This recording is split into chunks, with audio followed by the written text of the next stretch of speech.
Welcome to Spectrum Perspectives, real talk with parents, professionals, and autism advocates. With your host, Cindy Gellermini. Hi, everyone. This is Cindy with another episode of Spectrum Perspectives. And today I have Aileen Rivera with us. Hi, Aileen. Welcome to the show.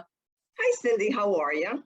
And thank you for inviting me. Yeah, I'm happy to have you. So I'm doing a series this month, and I talked to Martha Earl Cray, and you're very good friends with her. And we have sort of this, the theme here is legislation and things. So we'll get to that later, but I'm going to start the interview like I do with everyone, because you are also an autism mom, Yes. right? And you have a Yes, son, right. Daniel. How old is Daniel? Daniel's 36. Okay. And then is he, does he have siblings? He has two older brothers, a 41-year-old brother and a 40-year-old brother. And Okay. he's the youngest one of the house, Daniel. Okay, he's the baby. Okay. Yeah. All right. So 36. So that's even older than my son. Robbie would be 32. So I know that back then we knew nothing about autism, and there was no internet or any of that kind of stuff. So we had kind of a different experience. So tell me, let's back up. When you were pregnant with Daniel and you went to the OB, to the doctor, did they say that there could be possibly some issues with the pregnancy, or did you have normal pregnancy? How'd that go? So when I got pregnant with Daniel, everything was fine. The pregnancy was fine. I was excited. It was going to be my baby, because it was the third, it would be the third one. And then Daniel was born. Everything was fine. I remember me counting, saying, oh, 10 little fingers, 10 little toes. Everything's okay. Not knowing that the journey we would have down the road with Daniel. So as he started getting a little older, he had to go for his doctor's visits, the whole thing, drill like every parent has to do with their babies, take them, for their checkups, their routine checkups. So I don't know if I can share this, but I'm going to share it. So, I did, he would go to his pediatrician, and the insurance we had then was not the best of insurances. And Danny would always get ear infections. So I would go continuously over there to the pediatrician's office. And I'll never forget, the pediatrician got like a little annoyed that I was going a little bit too often according to whatever our insurance was able to, had allocated for us to go per year. I didn't know. And so anyway, I'll never forget, the pediatrician said to me, you exceeded the amount of visits that your insurance covers. Your son is due for a handful of shots. I'm gonna give him all his shots now, if you don't mind. I'm like, sure, why not? I didn't think anything of it. I wish I knew then what I know now. So he got all his shots. Oh my gosh, like it was like a good 5-6 shots in one visit for a little body to get all these shots. Yeah. And after that, he got a very high fever. He got very sick, and I got scared. I'm like, oh my God, like what happened here? And so life moved on, and we started, he started growing. He was now at that point 1.5 years old, and we started seeing him exhibiting some behaviors. But I thought then that it was because he was the youngest one, maybe a little, since he's the baby at the house, he's the little brat, and I would of course spoil him because he was my baby. But as time went on, I realized the way he exhibits this when he gets upset, it's not the way my other boys, when they get upset, the way they would get upset. And again, every child is not the same. Everybody's different. Everybody's unique in their own way.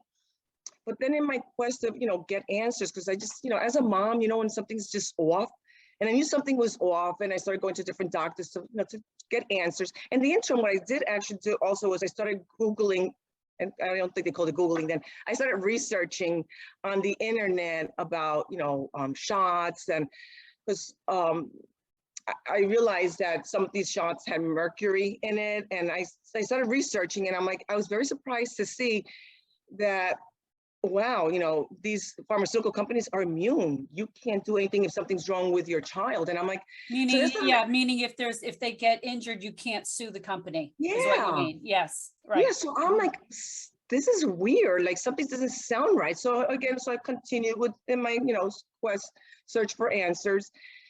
And in my search for answers, I went to a doctor in Bergen County. And at that point, Daniel, I think was like 3 years old, 3 or 4 at that point. And he said to me, your son has autism. I'm like, autism? What's autism? Actually, that was the first time I ever heard the word autism. I had no idea what autism was. And this was back in the 80s, okay? Yeah, so he was what? He was 3 years old then? Yeah, so it was about maybe 1988, Right. around the 88, 89, yeah. And he goes, he has autism. I'm like, what's autism? Again, I never heard that word before. And he says, you know what, let me put out a medical dictionary, medical book that he had. So he pulled it out. And he didn't want to read it to me. He gave it to me for me to read it. So I read it, and I can't remember the exact words, but they were along the lines. It said that a child that has autism is a child that lacks love, hugs, that's rejected. I'm like, a frigid mother. whoa. Yeah. Yeah. And it was completely the opposite of what I am with my baby. Mm-hmm. And I realized then, it was like a quick flashback, the shots my son got, these behaviors he would exhibit, when he would get upset, the way, he was not like my other sons. And then by reading that, I'm like, and then using the word autism, I'm like, it just hit me there. I'm like, wow. And I even said to him, wow, we're dealing with a situation that even you, the doctors, know what we're dealing with. Right. So I closed it, I shoved it back, pushed it back to him. I'm like, you know what? You guys don't know what we're dealing with. We have a situation here that you guys are discovering what autism is, because I'm not what that book says. Right. I'm the opposite. I give my son a lot of love. He's my baby. So then, of course, so I had him registered in preschool. Then after that, special ed, they connected me with the child study team. And then that's when my journey began, with Daniel. So he always went out of district. Then again, I wish I knew then what I know. Right. I know now. Yeah.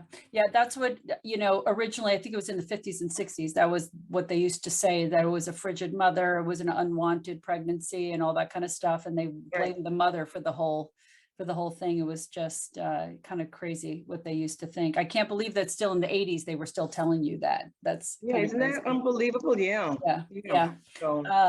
So, okay. So you put him in, he started kindergarten. So he didn't go to a preschool or anything before that? He didn't go into any early intervention? No, he didn't, because they didn't even have that stuff then. Right. This is like all new. And I guess all of us, when I say all of us, meaning me as a parent, the child study team, I don't know how much information or knowledge they had about autism then. I can't say they knew it all, and I can't say they didn't know it all, because it wouldn't be fair to them. Right. But I knew as a mom, we're dealing with a situation that these people don't understand. We all as a whole don't understand what this really is. Yeah. I'm like 5 years behind you, but they would say that if he doesn't talk by the time he's 5 years old, he'll never talk. I know they had said that. So that was sort of a date that was looming over us, it's like until he hits 5, and if he's not cured by then, he'll never be cured.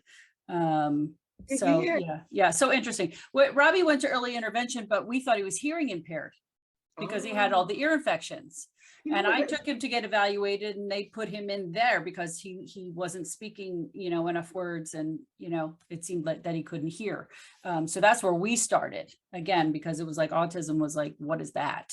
Yeah, exactly. And then same thing with Danny. He did have a lot of ear infections, like, throughout his toddler years. Yeah, exactly.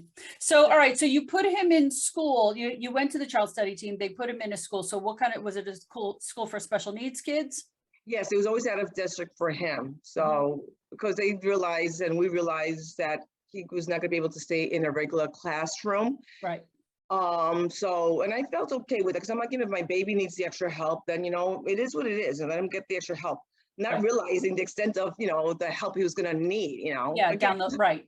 It was all new to me. So I'm thinking, okay, maybe my son's a little delayed. All right, we'll deal with it, That's what I thought too. I thought delayed meant eventually he'll catch up. Yeah. Right. And completely the opposite, the opposite. Yes. Yes.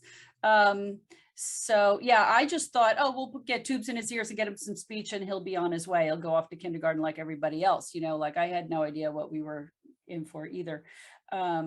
So he went there. Did he stay in the same school all the way through? Did he switch schools, and did he stay till he was 21? He switched schools.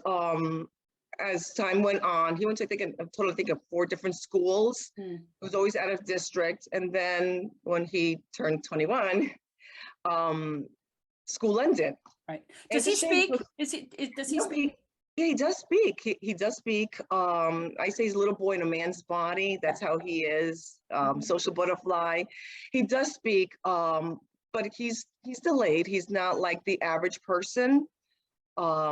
So he has learning disabilities. Yeah, he's developmentally disabled also. So yeah, that's my Daniel.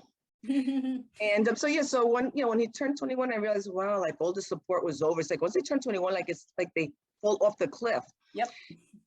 And so, I think with them also, because of what their bodies go through, the changes, he went through his changes later in life. So, I guess he hit puberty as he got older. And I thought, he would have certain behaviors, but I thought that was because, how, teenagers at times go through these phases that, they're a different teenager, because they're growing up.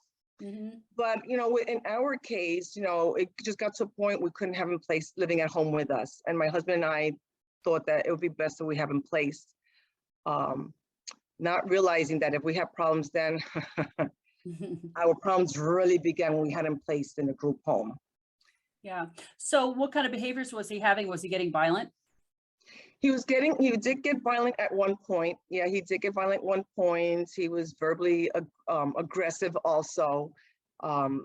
Thankfully, he's at a different place in life because, he's on medication, and just like people take medication for the heart, diabetes, low blood pressure, cholesterol, arthritis, for bone density, he's on the right medications, that works for Daniel. So we're at a complete different place, thankfully. I'm thankful for that. Yeah. Yeah. How old was he when you placed him into a group home? 21. Oh, at 21. Okay. Now, how did you do that? I mean, it's not easy to get them into a group home. I mean, there's not enough group homes out there. It was very difficult for me. So yeah, so it was not easy. We had him placed. I'm thankful that DDD did help with that. They understood before that we were having respite. Someone would come to the house and help us out with him. So that person would then report to DDD. But it got to a point that he recommended that Daniel be placed, and we agreed because we thought it would be best for Daniel. And he was placed, and like I said, we thought we had problems then. That's when our problems began because I'm gonna share certain things. I'm not gonna say that all group homes are the same because it would not be fair. But it's sad that I call a lot of these places a house of horrors because of the stuff that goes on in these places. And sadly, supervisors cover up for it. What goes on, they don't tell you the truth. They get unexplained injuries. And things occur that you want answers. It just makes no sense. And as a parent, if you had anxiety before, then your anxiety like really builds up. When you have your loved one placed, if it's in one of those group homes that they are in it for the money, not to really care for the person. Mm-hmm. So we had. Go ahead, I'm sorry. Yeah. So go ahead. So tell me. So what happened? So we took him out of that one group home. I can say the name if you want. You don't have to mention the names, but but just tell us what happened to him. So we took him out of that group home because they heard him there, and a caregiver was antagonizing him. And thankfully, it was another caregiver. May God bless that other caregiver. That other caregiver did report that this one caregiver was antagonizing Daniel. So we had Daniel removed from there because they had hurt him. They hurt him physically. Physically, yeah, and How? they would they smacked him around a few times. He had a few bruises, and when they would restrain him, they would abuse the restraining, and they would keep him restrained for hours at a time. It was horrible, and the things that they would do to him when he was restrained. How did they restrain him? Like physically holding him, or did they tie him down or something? I mean, how do you restrain him for hours? Yeah, so they put him on this mat and they strap him down like with Velcro on their arms, their hands. Yeah. So I think it's called the 8-point, I forget what it's called because to me it's like a horror. I don't want to think of that. But they have him restrained like that for hours at times. And they're supposed to have a fan, it's like that they could cool down, and because they're restrained, but they would keep him there for hours at times. Like it was horrible because another caregiver told me that. And actually someone called me. I have to say I'm very thankful that I always come across people that have a good heart. And, someone also on another occasion told me, you need to come down here right away. They've had your son restrained for quite a few hours. I can't keep on saying things because if not, I'm gonna lose my job, and I'm trying to help others. So, but I didn't know who it was. It was an anonymous call. So my husband and I got in our car and drove over there right away. And at that point they had, they had taken him off the, having him restrained. And when we got there, they didn't want us to see him. And I insisted I wanted to see because I knew something was going on. So I went straight to his room, even though they didn't want me to go to his room. And you can see he was all red, in a sweat. And I'm like, what's down, baby? And he was like crying. So we took him out there for the day to just get fresh air and whatnot. And he started telling us, I'm like, oh my God, but he doesn't know how to explain everything in detail. You have to understand his language, his English. Right. He speaks English, but the way he perceives things, the way he explains things. So we were able to put one and one together with what he was telling us and with the anonymous phone call we got. So we took him out of there, had him then placed somewhere else at North Jersey Developmental Center. He was there. So I would probably went like from bad to worse. So we had him placed there. They beat him up. The caregivers beat him up there, and they didn't call me to tell me that my son was bruised and hurt really bad. So I would talk with Daniel every day. He called me to tell me the next day, Mom, my eyes are so red. I'm like, what do you mean your eyes are red? He goes, yeah, they're really red, Mom. They hurt me. I'm like, what are you talking about? Like, it just made no sense because I didn't get no calls from anybody, the nurse, to let me know that there was a situation or that he was hurt, nothing. So interesting enough, a week before that occurred, I had taken him to a dentist since he doesn't do a good job brushing his teeth. We've always had to help him brush his teeth. We took him to his dentist a week before. I told the dentist, you could take x-rays of his mouth because I want to make sure he doesn't have any cavities creeping up on him, like that we take care of it. He took x-rays and he's, no, he's not, no problems, no cavities, he's good. I'm like, okay, good. Then this occurred. And I went there right away the next day because something was not sitting right with me. And before I went there the next day, after I finished the conversation with him, I called back to talk with the nurse, asked her, what's Daniel talking about? She goes, no, his eyes are a little red, but he's okay. I'm like, oh, okay. Not thinking anything. So, but it was not sitting well with me. So the next day, instead of taking off to work, I headed off over there. When I walked in there and saw him, he was sitting down. They had given him surgical gloves and put in the surgical gloves ice cubes in it, but those ice cubes already defrost, they were melted already. And when I walked in, he looks like that. And I saw his eyes, they were all black and blue. He was all disfigured, all deformed, yeah. And I'm like, and I did the same thing. And I'm like, and I said to myself, okay, brace yourself. I can't react and show him that I'm upset because it may turn into a bad situation. So I went to the office. I'm like, what the hell is going on here? What happened to my son? And I said to the nurse, you say he had red eyes? That's not red eyes. Well, how could you say not tell me that he has these kind of injuries? I'm like, did you get him any medical attention? And they said, no, we checked him. He's okay. I'm like, really? So I went to different, I told him, I said, come with me, Daniel. I started taking pictures. They didn't want me to take pictures of him. I took pictures of him. And I went to one of the other cottages to report it. And these people had me bouncing from one cottage to another. Nobody wanted to do the report. So I went to the Total War Police Department with my son to report what occurred. They told me they couldn't do the report because these places police themselves.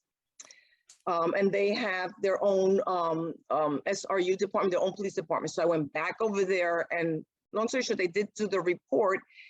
And I was like besides myself and because I couldn't believe this. So I then called my friend Martha and I said, Martha, I need help here. This is like, my kid's gonna be handed to me in a body bag at the rate we're going. So I sent her the pictures. I said, they're trying to cover it up. They're acting like it's no big deal. Please, you know what? Help me get this picture out to different TV stations, the media. They're not gonna get away with this. They're not gonna get away with this. I can't let them get away with this. So between the two of us, we started sending them to different news stations, and then that's how. Then the next day, the Channel 12 News, Channel 4. It was like all over the place. They were there asking questions, and of course they couldn't say anything. And then in the interim, I took my son to the doctor, and because he was telling me that every time he would eat something, a few days later, like 2 days later, 3 days later, that his teeth would hurt. I'm like, oh my gosh. So I took him back to the dentist. The dentist did an x-ray. He says that my son had fractured teeth. I'm like, oh my God, I can't believe this. So, and actually the dentist got very upset. He goes, he was here last week. he was fine last week. He goes, well, whoever did whatever to him, they did it with full force because these teeth Wow. they have cracks. So what he did was he bonded them. Wow. And then my son was complaining about his back. So I took him to get all the whatever extra medical attention. Turns out he has herniation discs from that. So fast forwarding that situation. And he's how old at this time? Well, what is he, like 22, 23? No, let me see. He moved out of my house when he was 21, lived at the other place for a year and a half, 21, 22, 23. He's maybe about 24, 24 years old. So this is how they handled his behaviors. They beat him up. Yeah, they beat him up. Isn't that awful? Yeah, it's horrible. It's horrible. It's disgusting. And then it described there was one of the caregivers, a supervisor there that had shoes with a metal tip, and he was describing that he was being kicked. Yeah, he was being kicked. What? Yeah, he was being kicked when they had him down. Yeah, it was like a gang beating up my son. That's the way. And they kept on punching him and smacking him. Yeah. So yes, my son did react at that point because it's called self-defense. Yeah. But you know what? Clearly they had a lot to lie about and cover up because they couldn't tell me even the extent of the injuries he had. Like, yeah. And at first they tried to tell me that he fell. They didn't tell me there was an altercation. Someone else told me, they're lying to you, Mrs. Rivera. I was there and they made me leave because I'm new, and they made me leave that cottage. But they were beating your son up. They were really beating up your son. I was very upset. The person told me. For what reason? For what reason were they beating him up? You know, it's sad that some people just don't have patience. They don't understand them. Whoever works with this population, they have to be understanding and patient. Yeah, and they need to be trained. Yes. Also, this is my big sermon, is that people are not trained. It's a low income job, and they're just pulling people in off the streets to take care of these people and they don't know anything about autism. They're just, and who knows where these people are coming from and what kind of life they've lived, and I mean, they could be coming from households where their mother beat them up and they think that that's how you treat a behavior. You just beat them up when they're bad, like you don't, and we'll get to it a little bit at the Stephen Camino law. Yep. But going to what you're saying, where some of these people, where they hire them, they're underpaid because it's not an easy job. I acknowledge that. I understand that. They should pay them more. But before the Stephen Camino law came out about, and that's how come the Stephen Camino law came to be, because it was because of all the flaws that were in the system. Yeah. At one point, and I could get it over to you, there was an audit done of all these group homes and living arrangements here in New Jersey. And at one group home, they wouldn't say which one, that group home, back in the day, group homes are able to do their own background check.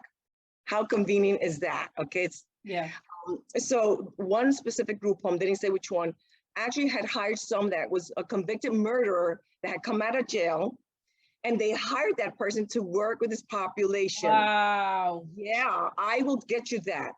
It was an audit they do audits on all these living arrangements here in New Jersey. So it was in that audit, and that whoever did the audit, the team that did the audit pointed that out, that one group home had hired someone that was a convicted murderer, and they highly recommend that person not be working there. So that person was fired, but who knows if they went somewhere else. And actually in the Stephen Camino law, we have, about that also with the background checks. Now the state of New Jersey, DHS, they do the background checks, not these group homes. Wow. I still can't believe that they have their own police department that does their own investigations, and then the Developmental Centers have their own police department. Yep. That I haven't heard. That's you check around that with makes no sense. It's on the Developmental Centers. Yep. So then we took Daniel out of there, and I put him to live in a supervised apartment. And I thought, okay, we're gonna be okay here now. And one day, and the problem with that supervised apartment was they would use Daniel's disabilities against him. He would have sometimes things would occur, and since I didn't know what was going on, he would tell me, but it's hard to understand Daniel at times. So I just started keeping an eye as to what's going on, because some things didn't seem right. They would always use Daniel's disabilities as an excuse against him. They wouldn't put him on the van anymore to go out for rides, because they would say that he would act up on the bus, which it just made no sense. Daniel loves to be outside. So my son called me one day and telling me that, Mom, the medication guy smacked me. I'm like, oh my God, here we go again. So I called my husband. That was in Clifton, in a supervised apartment in Clifton. And interesting enough, the director of that supervised apartment, she used to work for DHS. Isn't that interesting, for the special response unit? And she then, I guess, was appointed, or how it works, was the director of this program. So that woman was always like, she thought she had like this authority, like she acted like she was the sheriff in town, like, you know, she was not really a compassionate person. So I called my husband, like, okay, Joe, you got to get yourself to his job, to Daniel's house right away. I can't take this any longer. I can't believe this occurred. So my husband, when he got there, he put his iPhone on record. And I'm going to be releasing this eventually in the very near future. So my husband put his iPhone on record. Good for him. And he talks to the supervisor. He wants to talk with the caregiver. And the supervisor saying, sure, I'll get him. So he got that caregiver, which was the medication guy. And my husband's asking him his name. And the guy is very humble, says, oh, my name is, he goes, Itwa, the guy says. And my husband starts questioning Itwa, what's wrong? His face, you know, and my son's telling me that you smacked him. And then he goes, do you see my face? Do you see my face? And my husband looks at me and goes, what are you talking about? What do you see in your face? And then this guy gets very upset. So his voice starts, from a very low voice, it starts asking. It's like almost like you turn the volume on something, but that's with him. And the supervisor was standing there. His name was Oslo. He's just standing there and not saying a word to this medication guy to, like, you know, calm down, like, you know. And to the point that this medication guy got so upset because my husband's questioning him, he starts using the F word, the F-U, you know, word on my husband, and tells my husband he's going to see him outside. He's going to see him outside. He's going to, you know, he's going to meet him outside. He's going to see him outside. And so the Oslo then made him leave. And my husband tried to get my son calmed down, which he did calm him down. And then I reported it to this director, and she said, let me look into it. And then she got back and she goes, you know, we don't know what you're talking about, because, you know, Oslo was saying that nothing occurred. Nothing happened, really? I said, he was there present. She goes, no, he said nothing occurred. So I said, you know what, I want to have a meeting with you, DDD, and me. And the one, so that we did arrange the meeting. By the time it took place, it was 3 weeks later. And I let them talk, and I explained to them what Daniel had told me. And this woman was saying, the director was telling me, you know, that Daniel does lie. I'm like, no, Daniel does not lie about stuff like that. And she says, well, you know, nothing occurred. I checked with Oslo and nothing occurred. And this other caregiver, the medication guy, you know, Itwa, is saying that he doesn't know what you're talking about. I'm like, really? I says, well, what do you say about this? I pulled out my phone and I played. And you would think that that director, who was a former SRU, Special Response Investigation Unit person who worked there, would be like, wow, okay, you know what, we have a situation here. Her response was, the biggest mistake that Oslo made, and she didn't tell me that, she told the person from DDD, the biggest mistake Oslo made was letting the parent talk with the caregiver. He should not have let that happen. So I'm like, wow, like I couldn't even believe what I'm hearing. I'm like, wow, this woman's like having this conversation in front of me, like it's no big deal. Like, so anyway, so the person from DDD, she was like shocked. I mean, what are you gonna say? Like, now what are you gonna say? So anyway, so I said, you know what, I can't keep on like this. I need to do self-direct. I've heard about that. And they weren't offering it then that much, not to my knowledge. And I said, I need to do self-direct. I can't keep on like this. I just can't keep on like this. So anyway, so long story short, we got him out of there, and we've been doing self-direct for the past 10 years. Yeah. Okay, and explain to people what that is. What does that mean?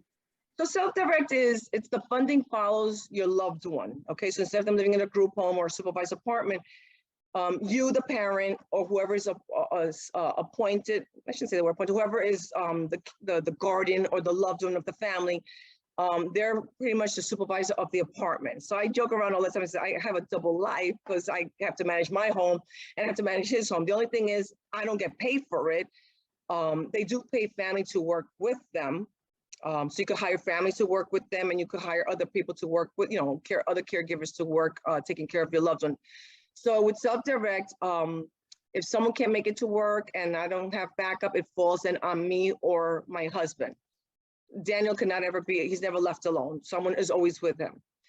And the funding just follows him. So I submit timesheets, the caregivers put their timesheets in through, they have to punch in through an app on their phone. And then they get paid every 2 weeks.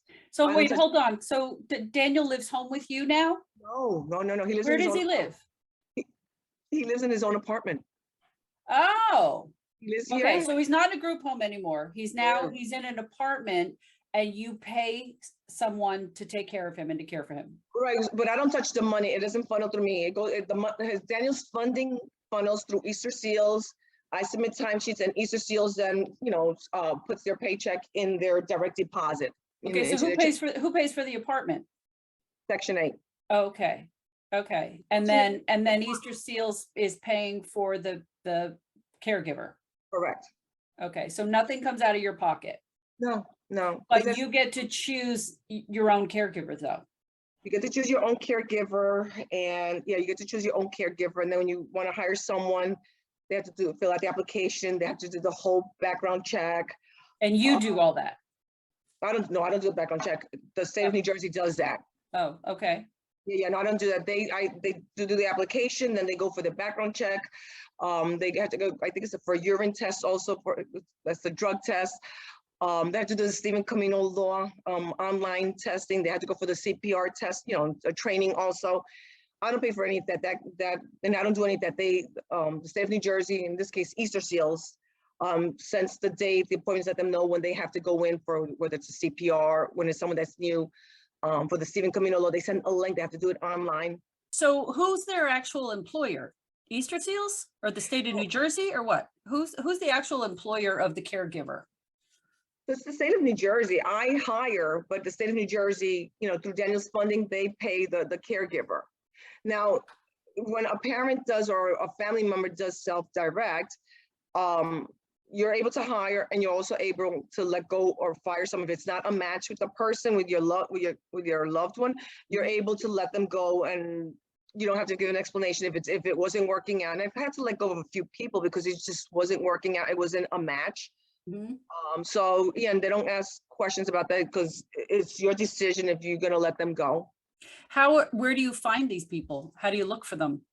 So there's agencies out there. So Daniel is also with caregivers. That's Caregivers of New Jersey. So they give you links. They could give you links for different places to find people, caregivers. You could do it that way. There's agencies out there, or you can hire people that, so I've been fortunate to be able to always find people that are college students that are going to college, taking up to become a special ed teacher. Mm-hmm. Or that have had a loved one with special needs, so they understand. So I like to hire people like that understand this population. Right.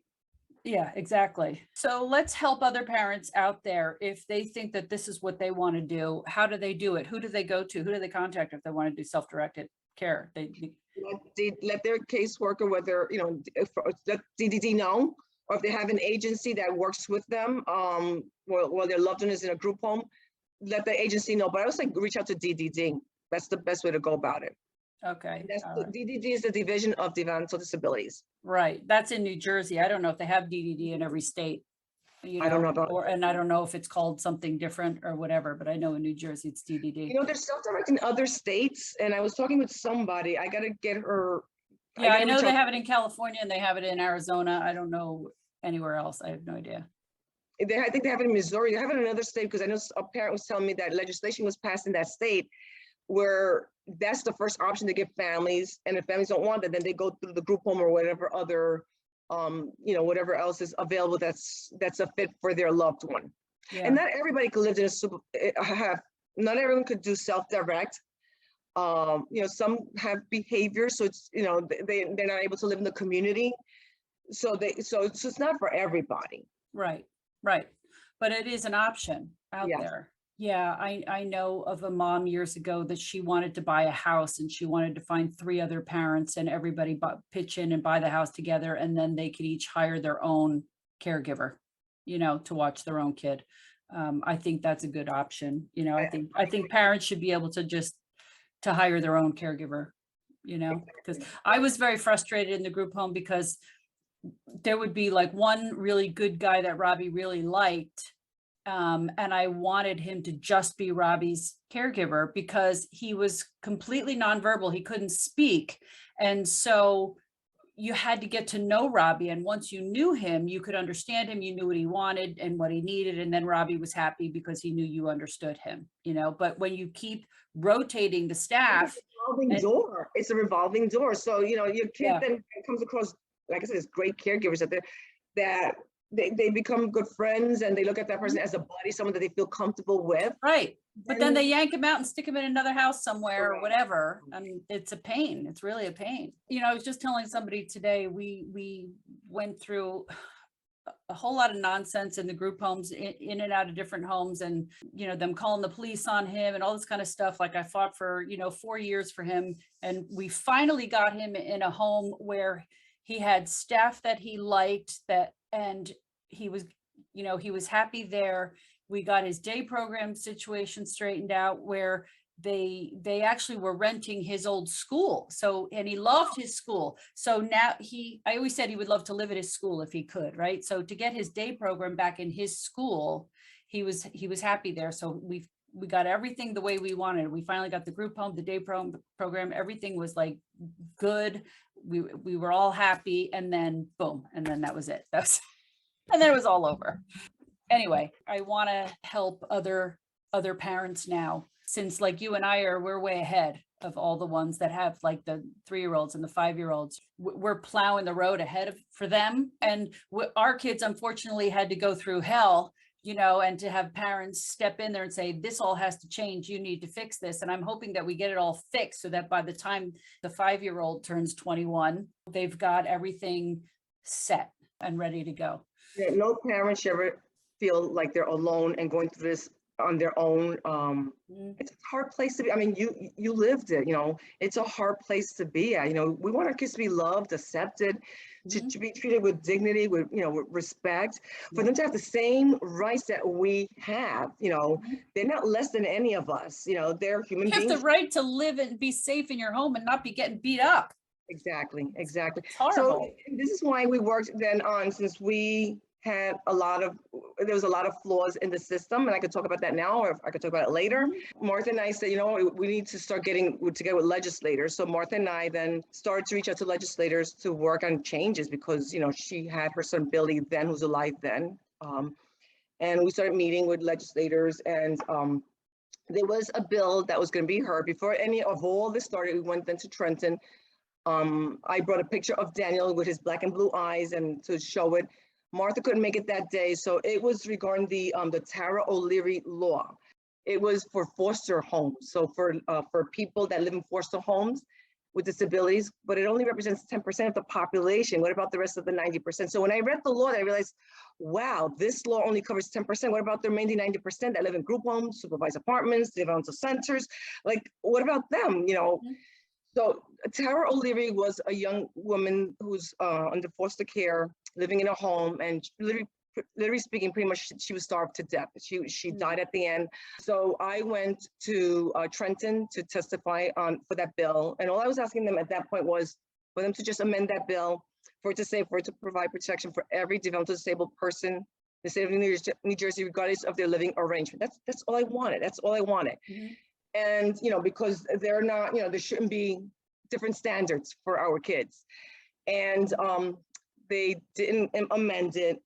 And I was like so upset because I'm like, oh my gosh, here we go. I can't believe this. So at that point, Senator Beck was the one who was the sponsor of that other bill.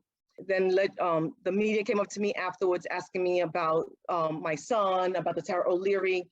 And I told them, I really wish they would have amended this bill to include all of them, but because they all need protection, we can't have double, different standards. And then they asked Senator Beck at that point, if she would be able to amend it. And she said, and I'll never forget these words, she said, if I can't get them to amend it, I'll create a new bill to address Rivera's concerns. I'm like, good, it's good. That means that she's gonna work with us. So she wasn't able to amend it, and that's when Martha and I started meeting with her to create a new bill. And the new bill is everything that's in the Stephen Camino law. It had more stuff, but it just kept on. And wait, so this was Beck is a senator? Was, yeah. Was a Senator senator at Jennifer the time. Beck was a senator, yeah. Okay, okay.